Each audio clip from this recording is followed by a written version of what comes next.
I feel like you should do the theme of this segment. Oh. Dun, dun, dun, dun. We are joined by William, who is here, as the little tune implies, to talk Jaws. Because 50th anniversary of Jaws is this week. Which is a movie that changed cinema completely, forever. I remember seeing this when I was younger, but all I remember from Jaws was just my dad using it as one of his dad jokes. It's just like, oh, I don't take a bath anymore since I watched Jaws. Too scared of the water. Tell us, why is Jaws so significant? First of all, blockbuster as a term did not exist before Jaws. What? This was such a popular movie that people were literally lined around the block, which is where that term originates, all for Steven Spielberg's Jaws. We'd never seen anything like this. I think Steven Spielberg as a director is able to tap into something primordial, something primal. This fear of what is underneath your feet as you're swimming in the water. What is lurking in the darkness there to get you?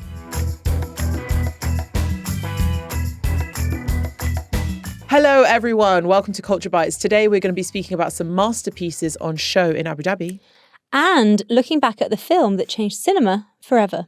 This is Culture Bites, brought to you by Abu Dhabi Culture. I'm Enas and Farah. And I'm Farah Andrews.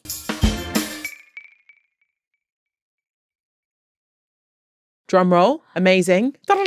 We're here. We are celebrating. We are award winners. Yet again.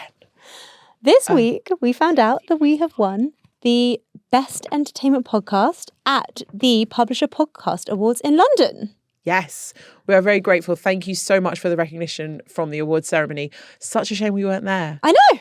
But also thank you so much to our amazing team. Yes. Everyone who makes this podcast happen. It's a thrill and it's amazing that recognition has felt amazing. Yeah, it really did. And honestly, the team behind this are fantastic. And it's just so nice to be able to have a space to talk about arts and culture in the Middle East. And then that itself is getting recognised. So thank you so much. And another team I want to say thank you to, just because we won the awards, so we can do our thank yous.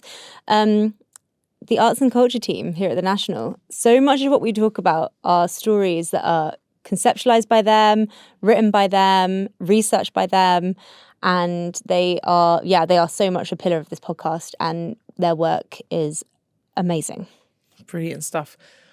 With that, I'm going to talk a little bit about my midlife crisis. Oh, please do, madame. I've been planning something. Oh. So, as we all know, I'm getting closer and closer to 40. Oh, straight in. Straight in. And I'm honestly thinking about whether it is appropriate to plan your midlife crisis or what you can do to mark such an occasion. Never respected you more than the idea of type A-ing a midlife crisis. I think it's beautiful. Thank you. I've probably had a few in the lead up to this, but we have now narrowed it down to two things. And honestly, if anybody out there actually does care, feel free to message me about what you think my midlife crisis purchase should be, because it's going to be a purchase. And it's either, drum roll, appropriate, a drum kit, because I was a percussionist at school. So she can do some recording and give us a drum roll for this pod, because we need them all the time. I just want to point out the fact that I was terrible at percussion. I was the worst person ever. My drum teacher did say to me at one point, he was like, you know what? I don't think you've got this. But absolutely savage.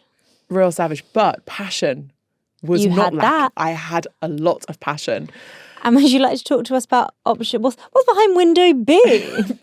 B would be a fun car. Ah. So if you'd known me when I was 20, I had a very fun car. And I was quite known for I had a sporty MG, white, with red leather seats, which at the time was quite iconic. I feel like there's a lot of that here. I think it's quite hard to have. Red leather seats, definitely. Vintage MGs, probably fewer, so you would stand out. I would stand out, yeah. I really regret I said that sentence like I knew a thing or two about motoring. Because in one eye born out the other one, I'm editing stories about motoring. Really? Mm. You're not you wouldn't, fun car though. You've got quite a fun car. Yeah, I've got a fun car, but I genuinely, until a year after having it, didn't know what it was called. Like the grey one, yeah. She has a Jag. I said it. Hey, this is the good thing about my car. I call her Jaggy Collins. And that... Jackie Collins. So I don't have a That fun feels car. I was unbound. thinking I could go back to like that, like my 20-year-old self and buy a fun car or a drum kit. What would you go for? I think courtesy to your family, fun car. I think something that you're going to like get creative fulfillment out of. Drum kit is hard. It's a balance. Drum kit. Drum I feel like kit. it would just end up being a clothes horse, a very expensive clothes horse. Yeah, that's always the risk. Don't let it go anywhere near your bedroom. I did suggest to my husband that I should get some decks and his face. Right. I think, well, there's enough there. There's enough there. Right. Okay, let's go crack Oh, she on. has edited herself. Right, so you and I took a little school trip today. Yes, we did. School trip to Saadiyat Island. Yes, we went down to Manarat Al Saadiyat, which is a very, for those who are not in Abu Dhabi or those who have not visited, it is a very interesting cultural space that often runs events, but has collections that are on show that people can go in and see. And one is this such collection. Yes, it's brilliant. Well, there's two pictures. I think we need to give a bit of a backstory over to what this is about. So Abu Dhabi has been acquiring art from different periods, different artists, some really well-known names. And so this collection, what I think the purpose of it and what it is doing very well is that it's shining a very close spotlight onto particular pieces of work within the collection. As you went to say, there are pieces of work from two artists on show there at the moment. Yes. One is titled The Nile from 1983 by John. I've just realised I was butchering his name my whole life because I was calling him Basquiat, but it's Basquiat. I don't even think that is correct, though. I think it's Basquiat. Basquiat. Jean-Michel Basquiat, which is The Nile, and it's a 3-panel painting. And I don't know about you, but well, actually I do because we both walked in together. We both gasped because it's so beautiful. Yeah, it's such an impactful piece of work. It's such an impactful piece of work, and it's just stood the test of time. It looks so fresh. So Basquiat is a very famous street artist from the 80s. He he was born in Brooklyn from memory. And his work is extremely identifiable in the kind of like bright, vibrant uses of colour, and then his kind of like masks that come through in his work a lot. So his street art he has a very, very identifiable tone and style, and that is what this triptych does. It just shows it so perfectly. And yeah, it's called The Nile, which is very fitting, but it's alternative name is El Gran Espectáculo, which is also fitting because that just means the big spectacular. He spoke French, Spanish and English. Oh. Multilingual. And really iconic. I mean, one of his big collectors, apparently, Beyonce and Jay-Z. Yeah, Big collectors of his work. And you can go and see this piece of art now in Abu Dhabi for free. That is incredible. It's so incredible because I don't recall ever having seen any of his art for free anywhere in the world, in fact. There must be some in British permanent museums, where things are free. I can't remember. I felt extremely lucky. This wasn't us going as journalists thing. It was free to go in and go and check out the very small collection, but it's there and it's on show this summer.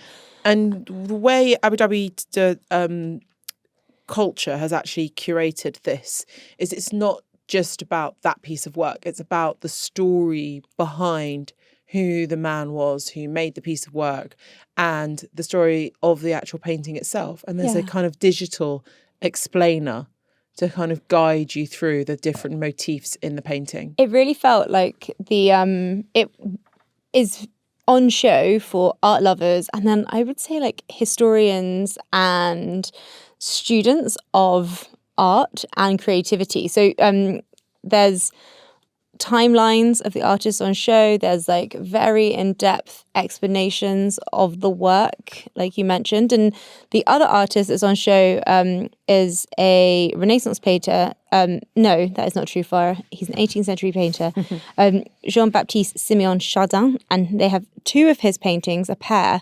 They're both still lifes. One is still life with musical instruments, basket of fruit and guitar. And the second is musical instruments and a parrot. And these two paintings were created to be a pair, and they were separated in time, and then the Abu Dhabi Collection has brought them back together. So they're currently on show side by side as they were designed to be. But what I really loved in that room, because that isn't an artist that I'm super familiar with, but there was the timeline of his life again, which was great. And then there was kind of like a little history lesson on still lifes and different like kind of like exploration and kind of the different like this particular style of painting. And I thought like for anybody who is a very keen art student, that this is such an important and such a lucky exhibition for people to be able to go down to, and because it's so unusual that there is like such a close eye put onto works and that much space for them, which is amazing. I think that's a really good takeaway, actually, that I have not been able to kind of indulge in pieces of work to that extent before. I first of all, love still lives because they always have the best names. I mean, like them. They always have the best names. It's always like bird on table with apple. Man with parrot. Man with parrot. What I loved about these pieces of work was that I felt like there's something very playful in the way the light hit the music instrument and things on the table. So they felt like there was kind of almost movement in the pieces of work themselves.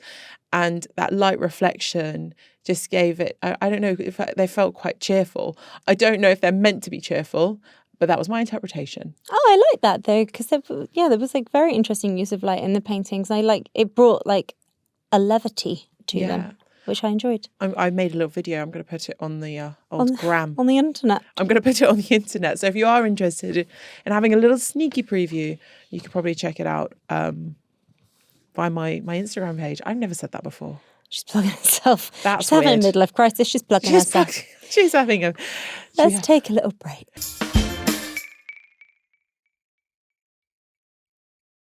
Hi, welcome back from the break. We are back. I feel rested. I feel like you should do the theme of this segment. Oh. Dun, dun, dun, dun. We are joined by William, who is here, as the little tune implies, to talk Jaws. Resident shark expert for the week. I love that. It's our own Shark Week. We're taking it off of, is it Discovery Channel that has Shark Week? It is. We're taking it out of their calendar, we're bringing it into our calendar, because 50th anniversary of Jaws is this week. Which is a movie that changed cinema completely, forever. As How? a trio of people, sorry to interrupt, a trio of people who are not 50, I find it hilarious that we're all like, I can't believe it's been that long. I believe like it was yesterday that we all saw Jaws. I remember seeing this when I was younger, but all I remember from Jaws was just my dad using it as one of his dad jokes. It's just like, oh, I don't take a bath anymore since I watched Jaws, too scared of the water. And that was like his dad joke. But actually, tell us, why is Jaws so significant? Well, just don't show him Psycho. Then he'll like never take a bath again. He can't take a shower. But for me, I think Jaws, first of all, blockbuster as a term did not exist before Jaws. What? This was such a popular movie that people were literally lined around the block, which is where that term originates, all for Steven Spielberg's Jaws. We'd never seen anything like this. I think Steven Spielberg as a director is able to tap into something primordial, something primal, this fear of what is underneath your feet as you're swimming in the water, what is lurking in the darkness there to get you. And it captures that feeling in such a universally relatable way. So you watch that movie, and even though it is 50 years old this week, it has not aged a minute. When was the last time you watched it? It's been a couple of years. I have it ready to go in 4K. I'm going to watch it. You're going to watch it on the anniversary? On the anniversary. Big anniversary screening. I'm ready. On my new TV. I'm very excited. Oh, fantastic. So it changed cinema. But why do you think it is that people really connected with this story in particular, the story of a big shark? Well, first of all, I think because it doesn't show you the shark at first. There's so much suspense. Which was purely logistical at first. The shark was just impossible to work with. They couldn't get the animatronics to work. Wow. It was just a complete mess. There was a disaster behind the scenes. And so they're like, we have to show this as little as possible. So we have to have characters that you're really invested in that make you really wait and care when that shark finally shows up, because we can only have it for a couple of minutes. And as a result, it became something far more human. And that dread, I think, really brings you along in a way that if they showed it to you, it would just dissipate.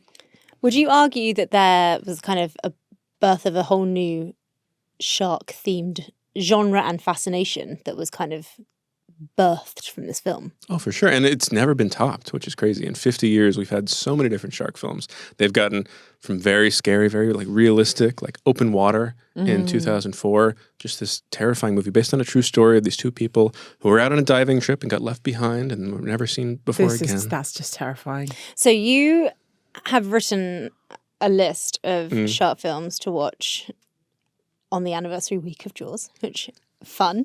And I edited that story, and I'm a scuba diver, and that one stayed with me. That one's a lot. I also had to then go, because you say exactly what you said, like it's a true story, it's based on a true story. So I went away and was like, oh Lord. But the fact that, well, obviously no one knows actually what happened to these people because they never were found. So scary open water. This does connect then everybody. Everyone has been in the sea, so everyone feels this kind of sense of dread and fear. So that feeling, it's filmed very realistically. It's not very cinematic. It feels almost like it's handheld cameras, and so you feel there with you. That the reality of it is just imposed upon you by the technique, and it stays with you. So, are we describing? Is Jaws a horror? Oh, well, good question.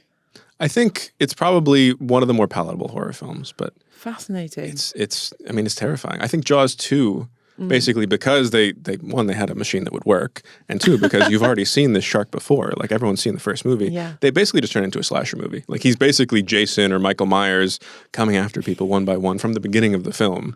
Yeah. And it's just after that it had to become much more of a horror movie because you can't really have that same impact that you had with Jaws. Fascinating. So you are from the Boston area of the US, and I recently returned from a holiday in this exact part of the US. Oh, stop, Farah. And I was in Cape Cod, as we all know, living my Kennedy dream. But when I was there, obviously there are signs on all the beaches that are like great whites. Oh, wow. So it's a real fear. Don't go in the water at this time of the year. If you see a seal in the water, you will get out of the water. Wow. The seals equal shark food.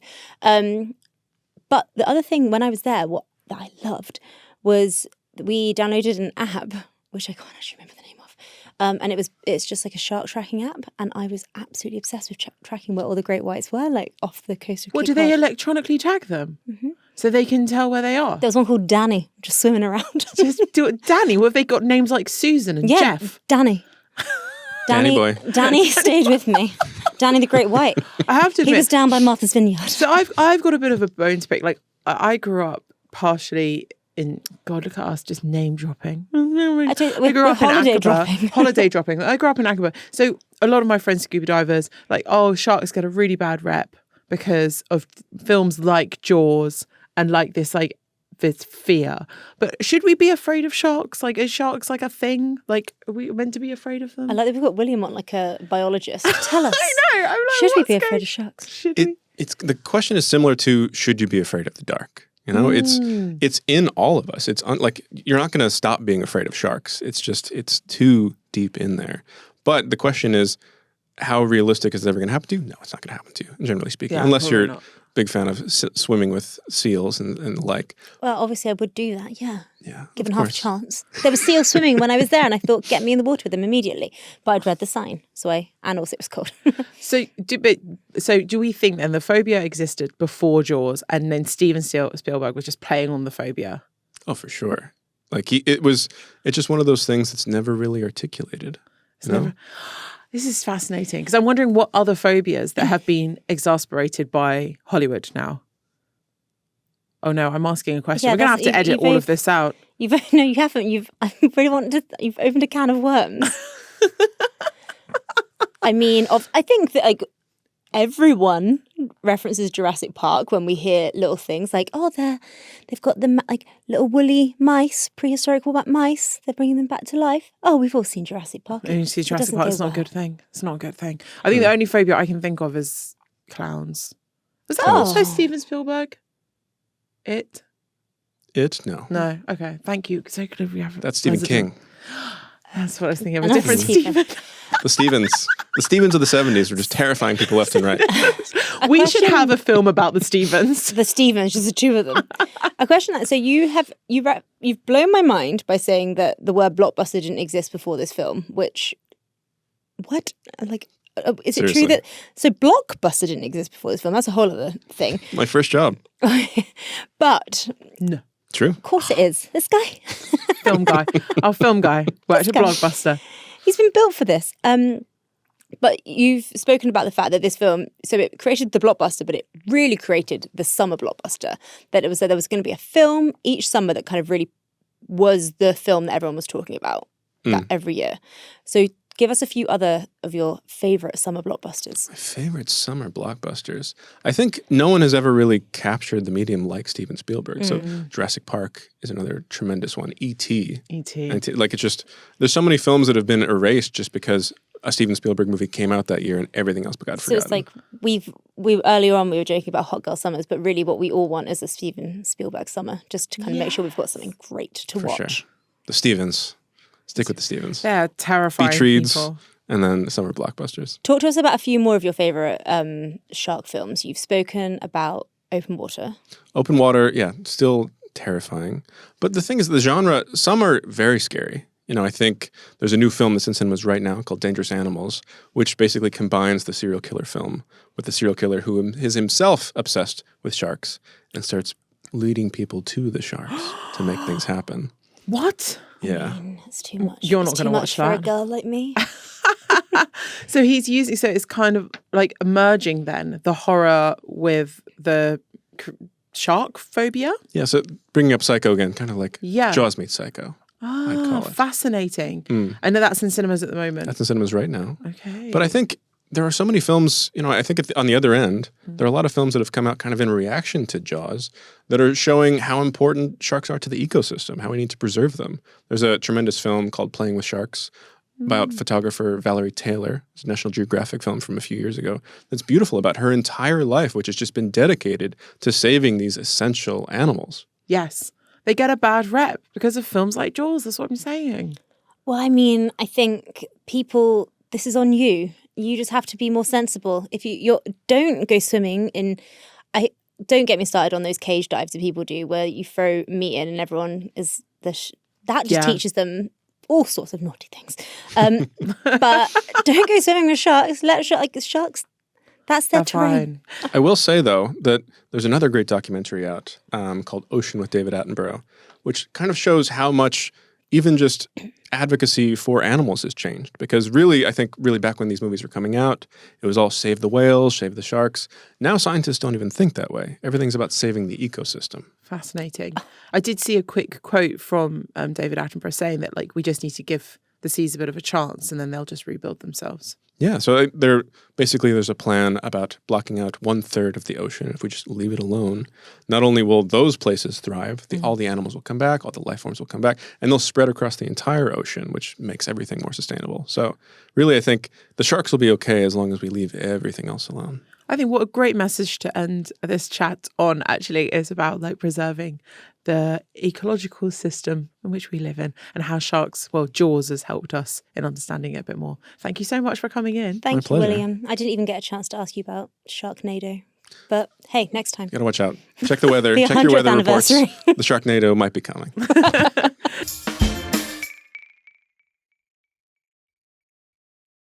That was great from William. Thank you, William.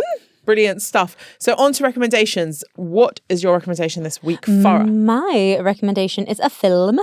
It's A Complete Unknown, which had a lot of buzz around about awards season. So this film itself is not a complete unknown, but it is the autobiography biopic of Bob Dylan. And I watched it this week. It's out on Disney Plus, and it's brilliant.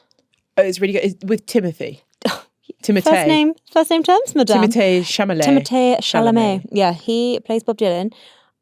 I'm not joking. Watching it, I had to separate. I had to step back and be like, he is so Bob Dylan that I've actually forgotten what Bob Dylan looks like. And afterwards, like I love Bob Dylan. And after the film, I was like, I need to remind myself what Bob Dylan actually looks like. And because there's like album covers that they recreate, because he stars in the film with Elle Fanning. And so the film charts his rise and he is brilliant. His voice, so good. Where can we see this? Disney Plus. Fantastic. From the comfort of your own home, madame. What's your favourite Bob Dylan track? Oh, I mean, Mr. Tambourine Man feels like a cliche, but it makes me happy. You can say that. There we go. Okay. Right. My recommendation. I've got a prop. Oh, she has a prop. Ta-da! You As of Today by Taysir Sabol. It's a Jordanian author. It's actually come from our list. So as you will know, there's a list often that our journalists put together of like top novels of the year, of the century. This was on one of those lists.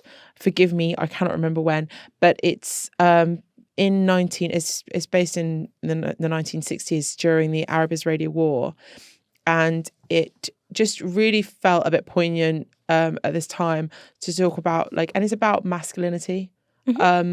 And the being Arab, and it's a really beautiful novel by the Jordanian famous writer Taysir Sabol. And so that's my very different. She's got a physical book. Oh, it's very different from yours. That's good. That shows the complexities of our podcast. It's a really good book, and I think sometimes it's a very short novel, and it really kind of reminds me of Tayyip Saleh's Migration of the North to the North, and those kind of really poignant 1960s Arabic language novels, which really I think mark a bit of an era, and this is one of those. So yeah, thank you. What a great recommendation. You're welcome. That's it for today. Thank you so much for listening. This episode has been brought to you by Abu Dhabi Culture. You can watch us on YouTube on the National's news channel, and also be sure to follow @The National Art on social media and catch episodes of Culture Bites every Thursday. Bye.